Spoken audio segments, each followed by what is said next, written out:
Pa? Pa? Ano? Pa? Umuwi ka pa? Umuwi ka pa? Oh. Ikaw? Ayos ah. Ayos ang oras ng uwi mo ah. Paano ganun lang kami? Nag-food trip lang kami kila kila Taba. Nag-food trip, alas 6 na? Ayos ka.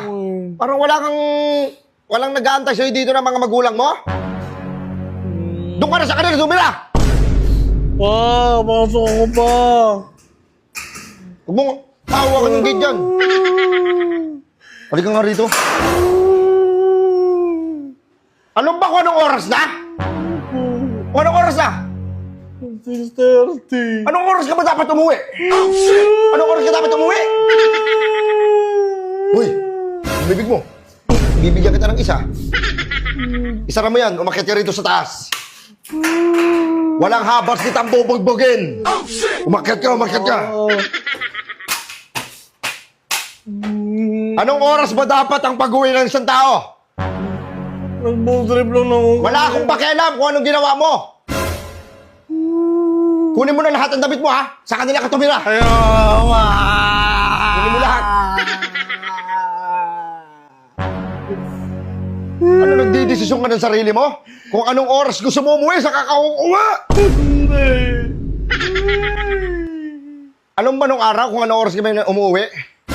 Alas 3 pa lang ng hapon, nandun na kami sa bahay. Alas 6 ng gabi, tulog na kami. Ngaga naman sobra nun. Ganon kami kadisiplinado nung araw. Ikaw, anong oras na? Alas 6? Andiyan ka pa sa lansangan eh. Kung ano mangyari sa'yo dyan? Sagutin ka naman kaibigan mo? Ano na naman kami sa loob ng bahay nila Pag may nangyari sa'yo, ang matatakbuhan mo, pamilya mo. Kami. Eh mga anong magpadudulot sa'yo yan? Puro chill. Sarap buhay. Inom.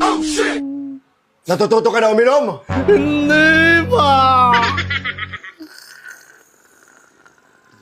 Hindi mo iniisip yung mga sinasabi sa'yo ng magulang mo eh. Pasok dito, labas sa kabila. Dapat siguro iposas ka na lang.